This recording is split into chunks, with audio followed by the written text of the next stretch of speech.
അല്ല, അതൊക്കെ വ്യക്തിപരമായിട്ട് ഓരോരാൾക്കും ബോധ്യപ്പെടൽ പ്രശ്നമാണ്. എല്ലാവരും കൂട്ടായിട്ട് ബോധ്യപ്പെടുക വേണ്ടേ? ചിലയാൾക്ക് ബോധ്യം ഉണ്ടാവില്ല, അത് ഉണ്ടാക്കും പോരെ.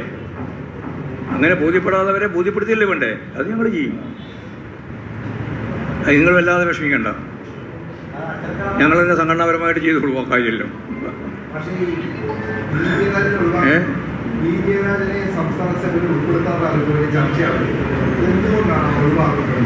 അല്ല, അതൊക്കെ ഞാൻ നേരത്തെ പറഞ്ഞ അതിൻ്റെ ഉൾപ്പെട്ടതാണ് എല്ലാം. അത് ഇന്നാളൊന്നും ഓരോരാളെ നോക്കിയിട്ടില്ലല്ലോ നിലപാട് സ്വീകരിക്കുക.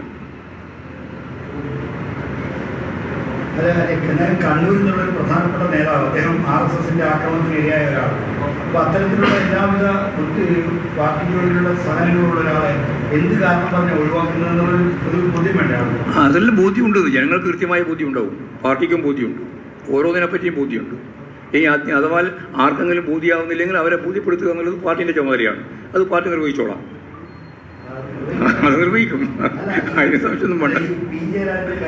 മനു തോമസിന്റെ അദ്ദേഹം അതിന് കണ്ണൂരിന്റെ ഒരു പരാതിയുണ്ട്, ആ പരാതിയൊക്കെയാണോ അദ്ദേഹത്തിന്റെ തടസ്സമായത്? അതൊന്നുമല്ല, അതൊന്നും വെറുതെ പറയാൻ മാത്രമാണ്.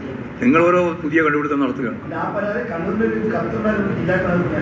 കത്തെല്ലാം കത്തൊക്കെ ഞങ്ങളുടെ കയ്യിലുണ്ടാവും, കത്ത് ഞങ്ങൾ പരിശോധിച്ചിട്ടുണ്ടാവും, തീർത്തിട്ടുണ്ടാവും. അതിനൊന്നും പിന്നെ ഒരു കത്ത് ഏതെങ്കിലും ഒരു കത്തും കൊണ്ട് നടന്നിരുന്ന കാര്യമില്ല.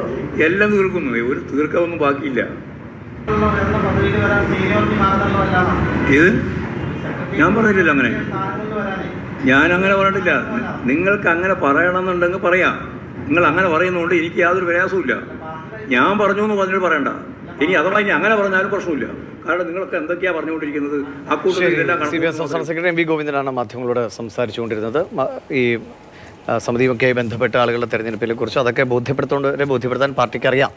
അതിനെക്കുറിച്ച് മാധ്യമങ്ങൾ വിഷമിക്കേണ്ട കാര്യമില്ല എന്നാണ് അദ്ദേഹം സൂചിപ്പിക്കുന്നത്.